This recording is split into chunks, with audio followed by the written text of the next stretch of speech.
এখানে কাপড়টা একটা নিছক একটা সামান্য বিষয়। আমার মনে হয় না এটার মাধ্যমে তাদের যে অপরাধ কিংবা তাদের যে সমস্যা, তাদের যে একটা নিজস্ব দর্শন, এটা খুব বেশি আমূল পরিবর্তন হবে। আমরা চাই দেশে সুষ্ঠু রাজনৈতিক ব্যবস্থা, যেটা আমাদের জন্য ভালো হবে, আমাদের জনগণের জন্য ভালো হবে।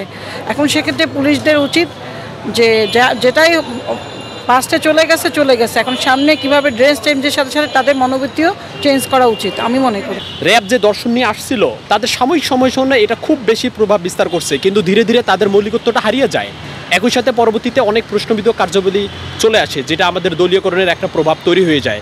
কিন্তু একই সাথে এই জন্য এইটুকু বলা উচিত যে এটা একটা রাষ্ট্রীয় কাঠামোর মধ্যে নিয়ে আসা উচিত, যেটা আপনার জন্য সবচেয়ে বেটার হয়, যে একটা সাংবিধানিক একটা এজেন্ডার ভিতরে নিয়ে আসা, যাতে এদের যে মৌলিকত্ব দর্শনটা সেটা চেঞ্জ করতে না পারে। এখানে কাপড়টা একটা নিছক একটা সামান্য বিষয়। আমার মনে হয় না এটার মাধ্যমে তাদের যে অপরাধ কিংবা তাদের যে সমস্যা, তাদের যে একটা নিজস্ব দর্শন, এটা খুব বেশি আমূল পরিবর্তন হবে। এটা একটা রাষ্ট্রীয় কাঠামোর ভিতরে নিয়ে আসা উচিত।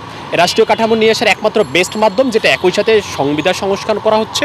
সংবিধানের সংস্কারের ভিতরে এই ডিফেন্সিভ যে রুলসগুলো আছে, এটা ওটার ভিতরে একটা ইনক্লুড করা উচিত।